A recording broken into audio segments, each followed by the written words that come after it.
The following podcast is made possible by the generous support of Insight Experience. Hello, everyone, and welcome. I'm Andrew Bateman, and thanks for joining us on this HCI podcast. Today, we are joined by Nick Noyes, founding partner of Insight Experience, and Jack Zenger, CEO of Zenger Folkman. Both of these gentlemen are here to talk with us about their work in teaching leadership together. Nick, Jack, thanks for joining us. Thanks, Andrew. Glad to be here. My great pleasure. So I understand in preparing for this podcast that the two of you have had an interesting working relationship dating back 2 decades now. So I know that you've got lots of interesting stories, and I'd love for you to share something specific about informal research and data that you've collected on leadership and tapping human potential. So Jack, if you could start us off with a little bit of context around those instances. You bet. So it happened that one day when Nick was giving a presentation through this group that we have both worked with, he proceeded to ask a question which I found very reminiscent of a question that I had been asking to leadership groups for many years. The question had to do with how much of people's potential and abilities they felt were being utilized by the organization, how much they were bringing to the table. So I recalled that way back in the 1960s, when I'd been conducting some sessions with pretty senior executives, I had been struck by the fact that a number of them would often comment that they didn't feel like their organization really utilized their abilities and their skills. And so I began asking the same question to each group I would encounter, which was, just give me a number. So what percentage of your talents and abilities do you feel your organization currently utilizes? And I was struck by the fact that while there were some variations, obviously, that rather consistently the number of 40% kept coming up. And I was just so struck by that, in that if an organization believed that their manufacturing workers were 40% utilized, or if their salespeople were 40% utilized, or you name any group, you would be very concerned, and boy, people would be thinking about how do we rectify that. And yet here were the most senior people in the organization who were self-reporting that they were only being utilized, about 40% of their abilities and talents were being, presented or made available to their organization. So let me toss the ball to Nick, who, again, asked, I think, a slightly different question, but much down the same path. Great. Thanks, Jack. It's a similar question, but from a slightly different angle. And that is, in our work together, I was debriefing part of the simulation work we do and discussing leadership, and I asked in these sessions, and I have been asking for about 15 years, the question: how much of their true ability and potential do you think people choose to bring to work every day? Now, that's deliberately a bit of a general question, because I'm not asking people to self-report and maybe inflate that number, but just in general, in your organizations, what percentage of their true capability do you think people choose to bring to work every day? And interestingly, the number I got was pretty close to Jack's number. The day that we first encountered this, the program that we first encountered this when we were together, my number was right around 40%. Over the years, my average is probably a little closer to 50%, but the data, self-reported, is pretty similar.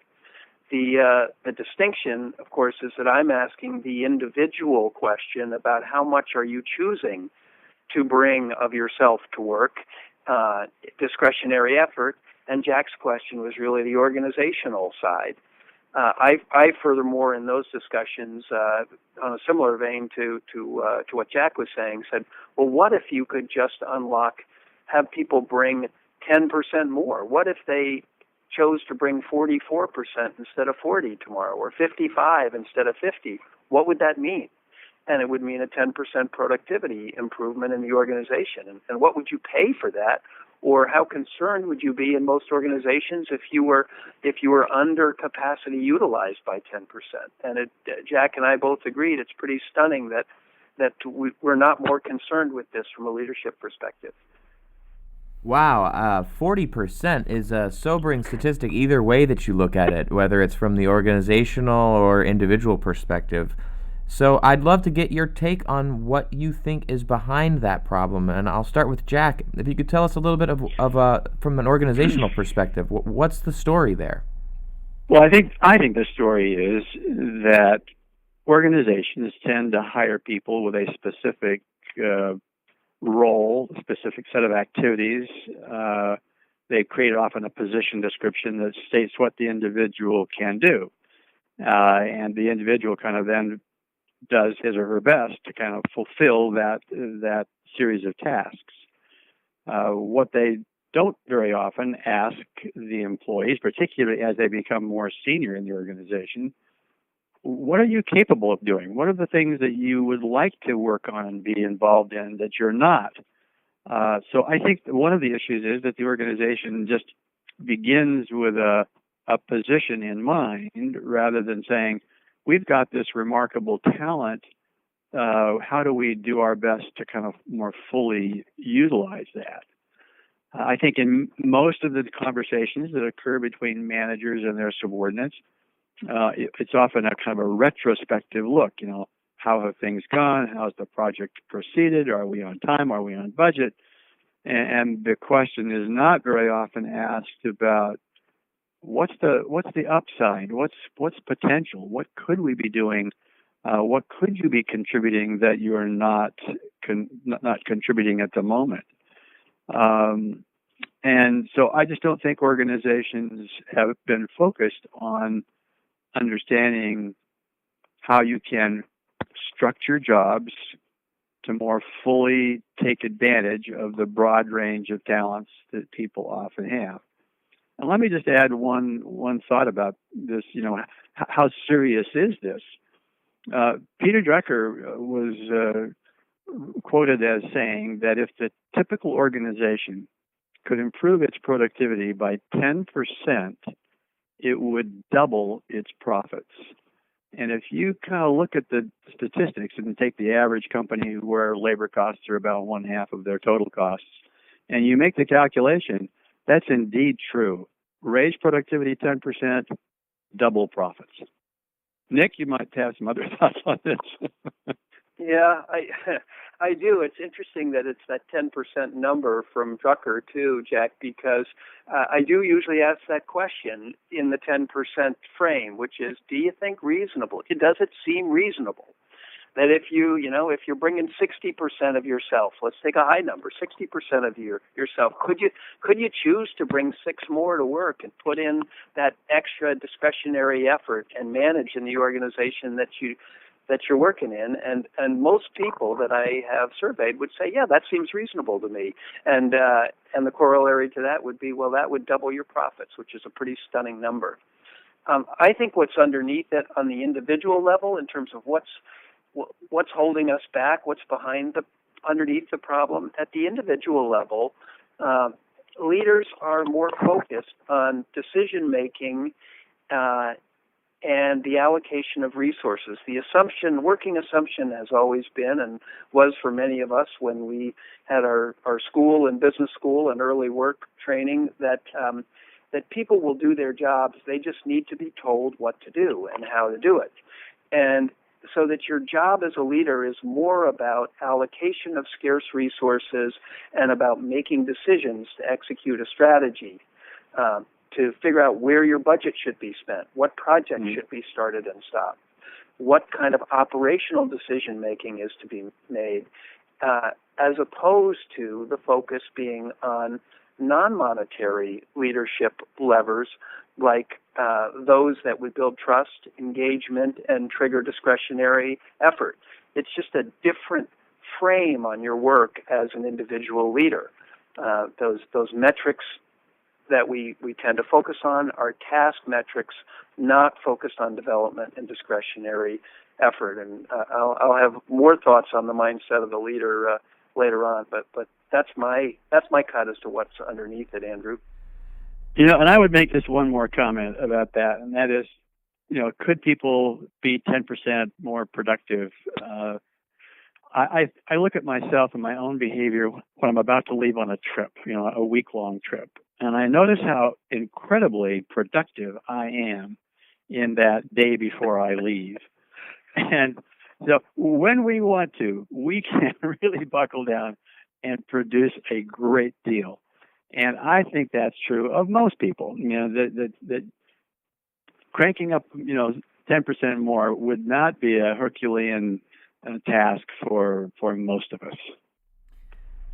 Okay, and Jack, that last point makes a lot of sense, because I think you put it into a perspective where we've all been there before, and sometimes it is that sort of pressure, whether it's self-imposed or otherwise, can lend itself to that high productivity. But when we talk about some of these hypotheticals, which we've laid out through these statistics, it makes me wonder that, that's a great idea and great concept on paper. How can we turn it into reality? What do you guys think? What can be done about it? Well, this is Jack. I would certainly echo what I think Nick was alluding to earlier, and that is organizations, if they can move away from an approach to performance management that's always looking in the rearview mirror and saying what's happened in the past, and really cast it more into a future orientation and what are the possibilities, what's the potential. I think that could make a huge difference. And it's really just talking with people about what they see happening in the organization that they believe they could contribute to. And I think we'd find that there are many people in our midst that could make significant contributions that we just don't take advantage of. There's this Stanford psychologist who used to be at Columbia, named Carol Dweck, who's written some really good books of late. One is called Mindset, and she talks about having people having a fixed mindset and a growth mindset, and that this attitude that you have about whether your abilities and talents are really kind of locked in by the time you're 15 or 16 years of age, and you can't change very much, both your intelligence and your capacity to accomplish things. And if people have a fixed mindset, it really does limit them. If they have a growth mindset where they believe that life is all about learning and doing more and experimenting and pushing the boundaries, it puts a whole different spin on what they do. So I just think that open dialogue between managers and subordinates, feedback from the subordinate to the manager about what he or she aspires to do in the organization, what they feel like they could potentially contribute that they're not contributing at the moment.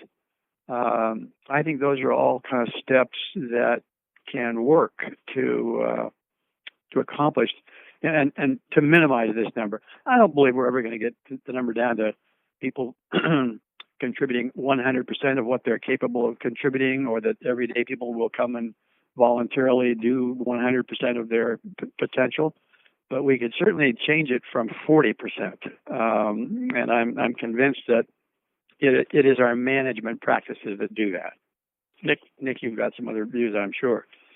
I do, and I know you and I talked, Jack, too, from an organizational standpoint. It's interesting that there's this current interest in eliminating the annual performance appraisal and review as a process, because it hasn't worked for many companies in the past. So a current move among many companies that we work with is to move away from the structured annual performance appraisal, which is great as long as it's being replaced by some of the conversations that you're talking about, and honestly, as long as there is the ability in the organization and the individuals to do quality coaching and to understand how to support development at an individual level. From my perspective, looking at the individual leader, I think there's a big mindset piece in it. That leaders have to really look at themselves in the mirror and ask, what is it that I really believe drives the results in our organization? And if you believe it is the people and their discretionary effort, that causes you to rethink a bit how you spend your time and energy and how you focus your activities. It's a bit of a reframe, honestly. It becomes less focus on budgetary haggling and more about simple non-monetary things like what you say and how you say it, how you spend your time in the service of the business and how you ask others to spend theirs, and the priorities that you set for yourself and for others in the business and for the organization as a whole. They're non-budgetary issues, and they're really based in your belief about human potential. Jack mentioned the work of Peter Drucker, and another recent book is a great book by Liz Wiseman called Multipliers, and she has similar data about leaders getting, on the one hand, 20 to 50% of people's capability, self-reported capability, if they're poor leaders, and 70 to 100% for leaders they really feel inspired to follow. And I think the fundamental difference in that has to do with that leader's perspective on human capital and in how they should be spending their time in the business. So I think people need to think individually about what are their underlying beliefs about what makes the organization really work. And in support of that point, Nick, it certainly is true that we have some very strong data that talks about the more effective the leader is, the more the people that report to him or her will put forth extra effort. And so the amount of discretionary effort that they give every day is really very strongly influenced by the quality of the leader to whom they report. And of course, Jack, whether the quality of the leader and assuming that they trust the leader and the organization, there's a big piece of trust in there. Yes. Well, gentlemen, thank you so much. This has been a great conversation. The Human Capital Institute certainly appreciates your time today. You're very welcome. Thank you, Andrew. So with that, I will conclude this edition of the HCI podcast series, but I encourage our listeners to look out for new HCI podcasts when they are posted on our site. You can also subscribe to HCI podcasts on iTunes, look for them on YouTube under HCI Talent, and you can find them on Stitcher Smart Radio. We'd like to thank our sponsor, Insight Experience, for making this podcast possible, and I'll close this with a reminder to our listeners to join us on the web at hci.org for more information on this and other topics.